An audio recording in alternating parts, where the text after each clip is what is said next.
Bom, para entender um pouco melhor o que de fato está acontecendo com o câmbio, eu vou trazer quem entende disso muito melhor que eu, trazer o meu querido amigo comentarista de economia, que daqui a pouco vai estar na UERJ e faz a gentileza de estar aqui conosco.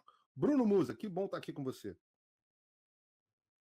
Prazer todo meu, Paulo. Sempre um imenso prazer estar com você. Obrigado pelo convite, com toda a tua audiência aí.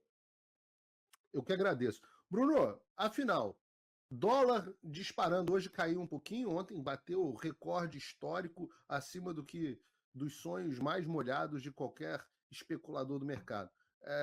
O que está acontecendo? É ataque especulativo ou tem razão de ser?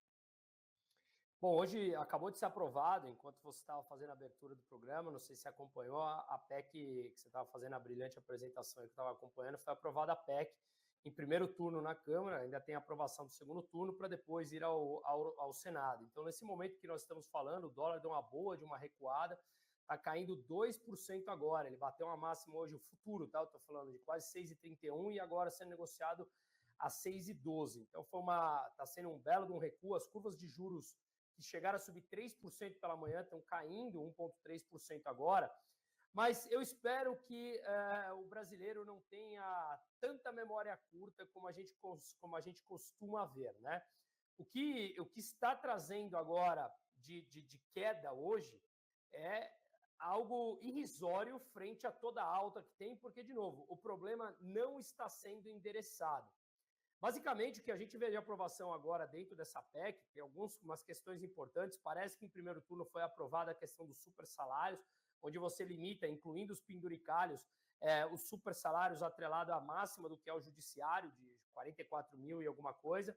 Então é importante que nós tenhamos em conta um ponto que, na minha opinião, e na grande maioria, inclusive, de muitos economistas que apoiaram esse nefasto governo, é justamente o ponto de endereçar os gastos de saúde e educação que deveriam ser desvinculados à receita líquida corrente. Então, o governo estimula o crescimento do PIB. Você sabe muito bem que a conta do PIB é gastos governamentais, mais gastos privados das famílias, mais investimentos, mais a balança comercial. Se você endivida o governo e transfere dinheiro para a população, você já tem essa equação muito superavitária. Você estimula o PIB, ele vai crescer. Quando você estimula o PIB, parece que está tudo bem e a receita cresce.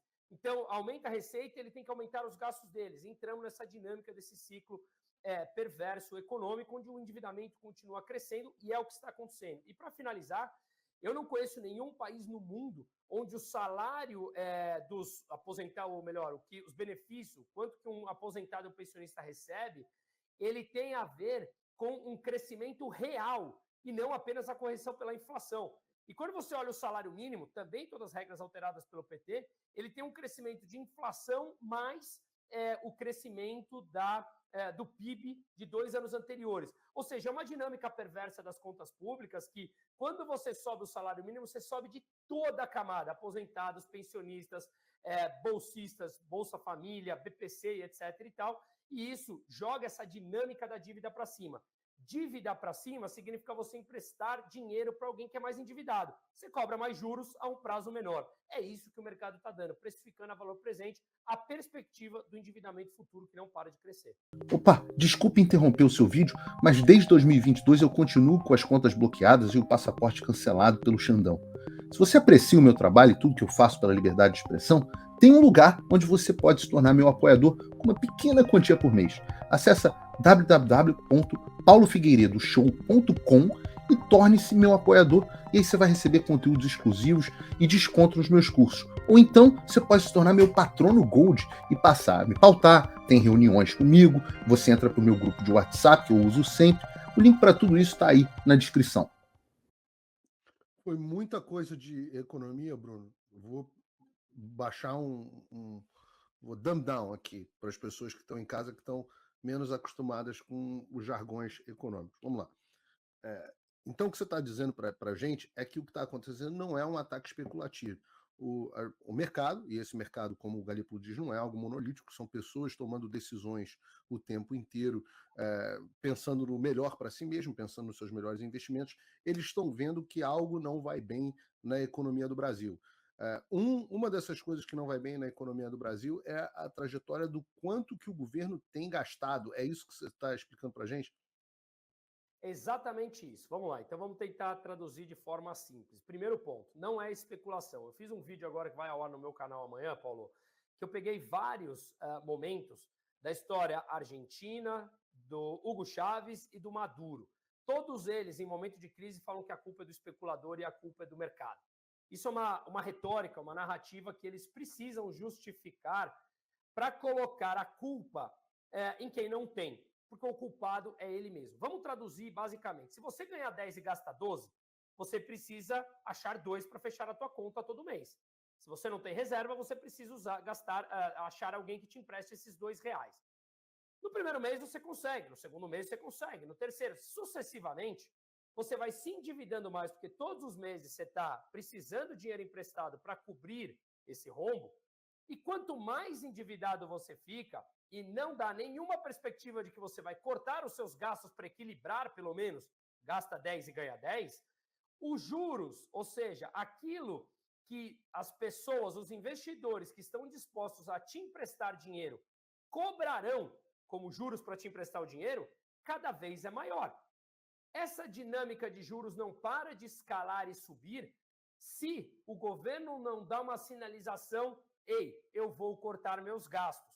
Porque, caso contrário, se eu continuo gastando mais, me endividando mais, e os juros na dívida que eu venho tomando só vai crescendo, significa que vai chegar um momento que eu não consigo mais pagar a minha dívida. E aí você não acha mais pessoas dispostas a emprestar o dinheiro para você, porque você sabe que mais cedo ou mais tarde você vai tomar calote. Ele não mais conseguirá honrar os compromissos. E é essa dinâmica que a gente que estamos encaminhando. Eu acho que está longe do Brasil dar calote na sua dívida, a gente pode falar sobre isso, mas nós estamos acelerando em direção a um processo de argentinização que muitas pessoas riram quando o Paulo Guedes falou sobre isso. É um processo que o mercado, ele olha a perspectiva. Não adianta olhar, o crescimento desse ano foi tanto, anabolizado por gastos públicos. Qual é a perspectiva? E a perspectiva ela é sombria por conta do endividamento maior.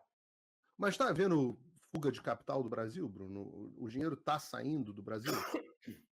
Vamos lá, o balanço de pagamentos é uma conta ainda superavitária no Brasil, que é o que mede a relação que o Brasil tem com o exterior em várias frentes, em várias contas. Basicamente, a conta comercial, que é uma das contas, a balança comercial, que é uma das contas do balanço total de pagamentos, ela é muito superavitária. O Brasil exporta mais do que importa, então entra dinheiro. Ele exporta mais do que exporta. Mercadorias. A balança de serviços, o Brasil é deficitário. Ele importa mais do que ele exporta.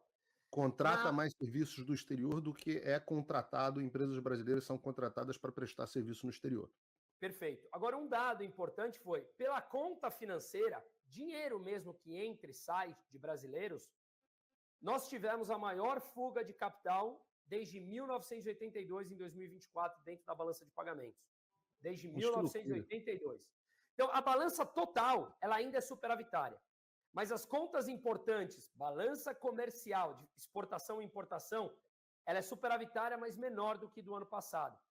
A conta financeira saiu mais dinheiro desde 1982. E o investimento estrangeiro direto, ou seja, investidores estrangeiros no Brasil, ainda é superavitário, está em 70 bi mais ou menos até o momento, mas também é algo menor do que foi no ano passado. Então, começa a chamar a atenção. Mas, de novo, ainda há um superávit, um saldo positivo dentro da balança total de pagamentos. Na parte de investimentos, renda fixa, fundos, nós estamos com uma fuga já de 33 bilhões de reais no ano de 2024. Essa que é a grande pergunta, né? Porque balança de serviço e balança comercial mostra a dinâmica do Brasil de exportação, tem muito a ver com safra, tem muito a ver com preço de commodities, tem muito a ver com demanda exterior, tem menos a ver com o país, né? Talvez seja a última a sofrer, desde que o país esteja ainda com mínimas condições produtivas, não tiver uma guerra, etc, etc, ela é menos, digamos assim, impactada pelo cenário de confiança do investidor internacional. A conta financeira, essa especificamente, que mostra o quanto que as pessoas estão colocando dinheiro no Brasil ou retirando dinheiro do Brasil debaixo desse governo atual. Essa que você está me dizendo que é a pior em 2024 desde 1982? desde 1982. Se você Ou seja, colocar... eu nunca vivi, eu nasci em 83, eu nunca vi, é a pior da minha vida. Ontem eu estava na televisão americana e eu estava dizendo que o Brasil vivia a pior situação que eu já tinha visto na minha vida. Aparentemente, os investidores concordam com isso, né? Em termos reais, eles estão tirando dinheiro como nunca tiraram desde 1982. Aí a pergunta para você é como pode a comentarista de economia da Globo News e a Dani Lima dizerem que não há razão para isso estar acontecendo? Eu te mandei a matéria aí, tá? Tá no teu WhatsApp. O saldo líquido negativo dos primeiros 10 meses do ano pela conta financeira foi de 56 bilhões de reais. É a maior desde outubro de 1982. O que eu acho é uma resposta que você também... Eu vou mandar aqui pro Bruno para colocar na nossa tela, Bruno. Coloca aí quando chegar para você. Você, como bom conhecedor, eu acho que você vai conhecer também o Alfredo, que ele era um dos grandes operadores de dólares de tesouraria do Bradesco na época. Vale a pena segui-lo também no X, Alfredo Siqueira, e ele falou uma coisa importante numa resposta a um tweet, um post lá no X da Miriam Leitão.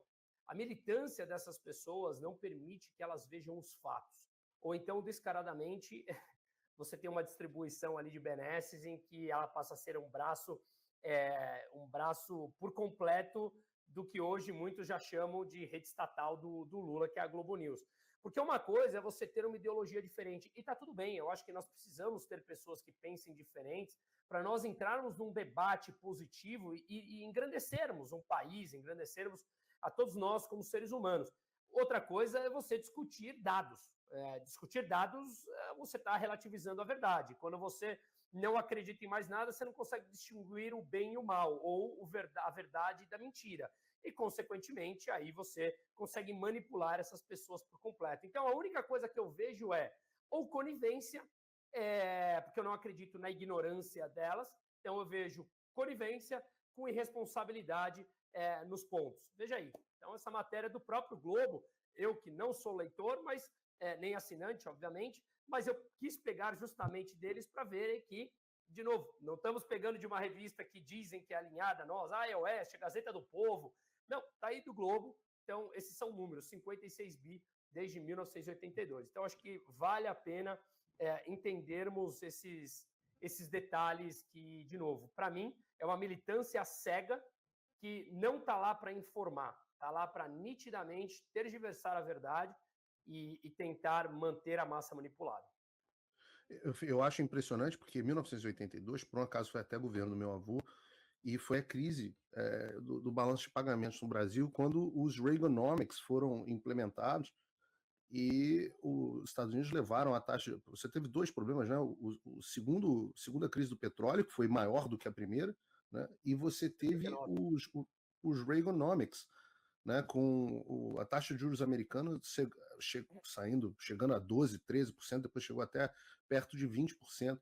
Então a fuga de capital não era só pelo problema fiscal que o Brasil estava vivendo sim naquela época, né, muita obra que o Geisel deixou, aquele desenvolvimentismo dos militares, eu me lembro disso, meu avô reclamar, é muita obra que eu tenho que terminar, então as contas públicas entraram ali em desarranjo, e para piorar, o governo americano, o Ronald Reagan, começou a implementar ali os Reaganomics e todo o dinheiro do planeta Terra foi para os Estados Unidos, né? Porque você imagina, tem gente rica até hoje com a aplicação do Tesouro Americano pagando 15% ao ano. Imagina se isso acontecesse hoje, o que ia acontecer, né? O dinheiro do planeta Terra inteiro ia para os Estados Unidos. E o Brasil hoje, sem esse cenário, vive uma situação pior do que a gente vivia na pandemia e pior do que a gente viveu nessa crise dos Reaganomics de 82, ou comparável que a gente viu na crise dos Reaganomics de 82. Absolutamente chocante. O que esse pacote que foi aprovado, o que essa PEC aprovada na Câmara agora faz, Bruno?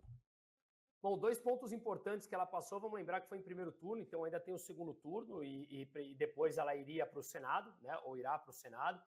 Foram 344 votos a favor contra 154 contras, e 2 pontos importantes. O primeiro deles, basicamente, é sobre o salário, como eu falei, o salário máximo do funcionalismo público, em que ele fica atrelado a esse teto de R$ 44.000, R$8,52. R$ 44.000. Duvido que valha para o judiciário. Isso, exatamente, é o que vale para o judiciário. O que acontece Duvido que valha. Duvido que valha.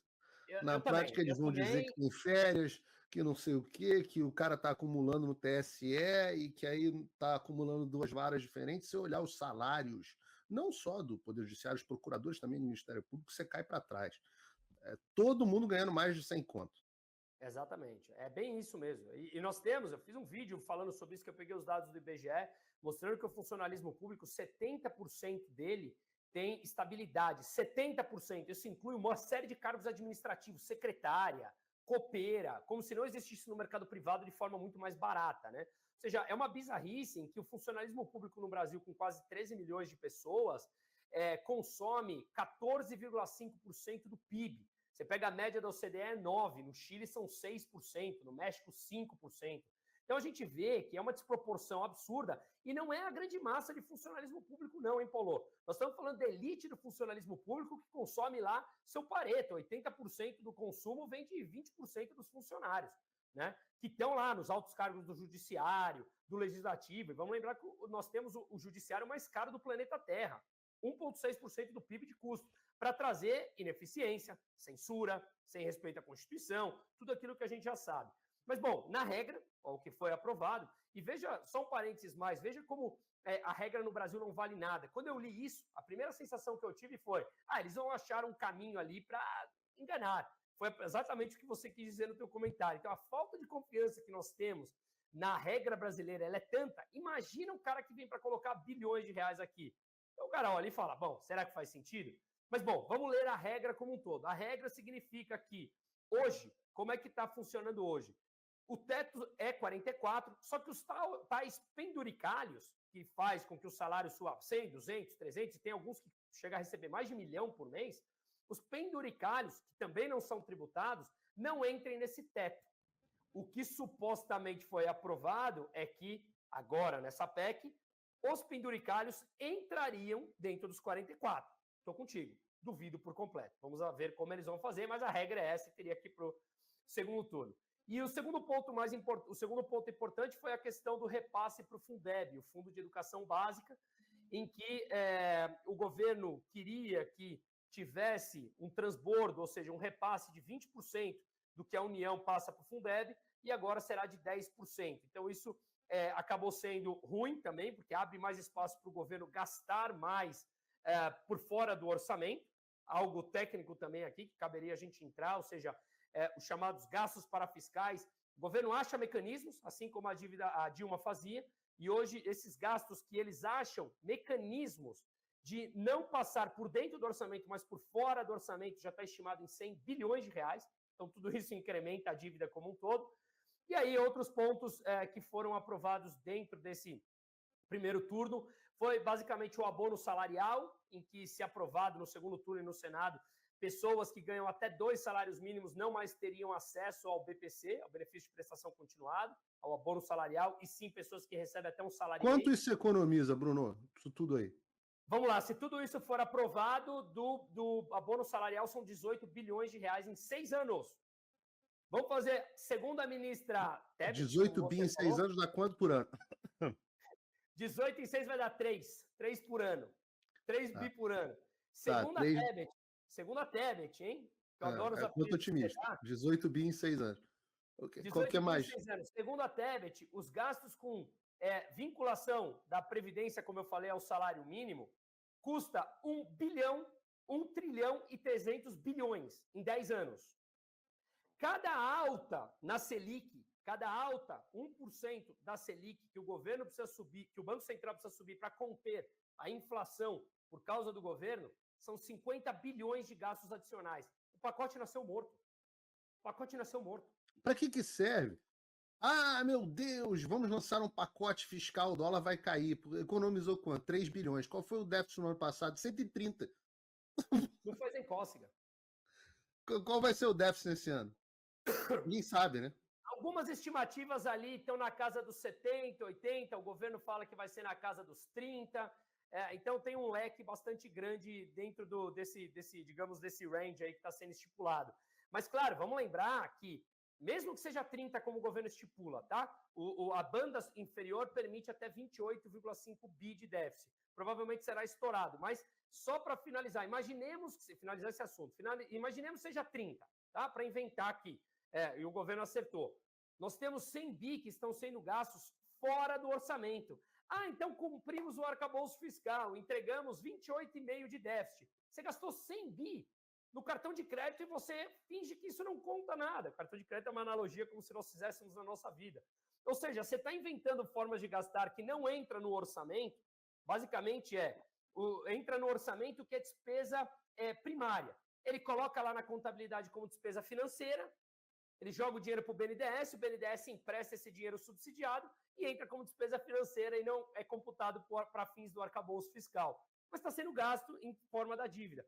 E aí você me pergunta, bom, então por que o dólar está caindo 2% hoje? O dólar subiu até ontem 30% no ano frente ao real. Um respiro de 2%, quando o governo dá a entender que aprovará qualquer mínimo pacote, é alguma coisa. Tá bom, não está caindo mais 29%, está caindo 27% real no ano.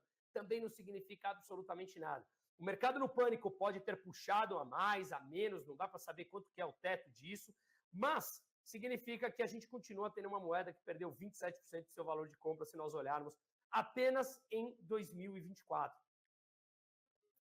Sabe que eu tenho uma medida que pode ajudar muito o dólar a chegar a patamares mais baixos, uma medida rápida, eficiente. É só o Lula bater a cabeça de novo e ser hospitalizado.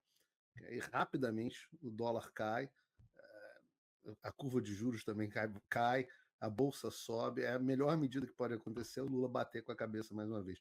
Bruno Musa, muito obrigado. Daqui a pouco as pessoas podem te acompanhar no Oeste, né? Pode, às 4 horas, das 4 às 5h30, de segunda, terça e quinta, eu estou lá no Oeste. Só vou deixar uma provocação, no bom sentido final, para a gente começar a levar em consideração aqui. O que nos leva a crer que o Lula realmente vai mudar de ideia aos 80 anos de idade e apresentar um pacote de corte de gastos faltando um ano para as eleições?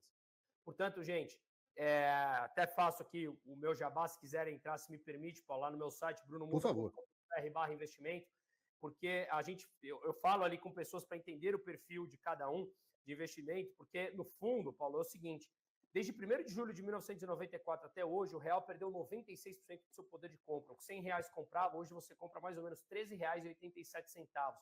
Se proteja, gente. O que não subestime o nosso inimigo. O nosso inimigo, ele sempre falou lá atrás, há 30 anos atrás, que o objetivo era a tomada do poder. Não era simplesmente estar lá. O poder, ele está há 30, 40 anos andando, seja o Teatro das Tesouras com o PSDB, com o PT, está caminhando, as coisas estão andando, então conheçamos um pouco da história para entender o que está acontecendo e a gente, para que a gente consiga se proteger um pouco. E mais, deixo aqui o meu mais sincero pedido, que cada um não deixe de discutir política, economia, com a pessoa próxima a você, se posicione, fale, porque afinal de contas, gente, a situação ela é crítica. Bruno Musa, olha, um Feliz Natal para você e um próspero 2025, que o dólar não chega a R$7. Para todos nós, Paulo, meu muito obrigado pela oportunidade e a todos que estão nos escutando. Um ótimo Natal aí para todo mundo e para a família. Olha, obrigado, um abraço, Bruno. Olha, eu quero dizer para vocês, é isso que o Bruno Musa falou, esses pacotes do governo são o famoso me engana que eu gosto. E meu problema com essa turma do mercado financeiro é que eles realmente precisam de razão para poder haver flutuação. De fato acontece, o cara precisa que haja uma quedinha, hoje tem uma desculpa para dar uma vendidinha, hoje tem uma desculpa para dar uma compradinha. Né? O pessoal ganha muito na oscilação. No fundo, no final das contas, por isso que é importante você olhar investimento sempre na curva de médio prazo, pelo menos, você vai olhar que não tem nada, não tem nenhuma mudança na trajetória do Brasil. Não vai ser, o que ele falou, o Lula aos 80 anos de idade agora vai ser fiscalmente conservador. Isso é uma absoluta loucura.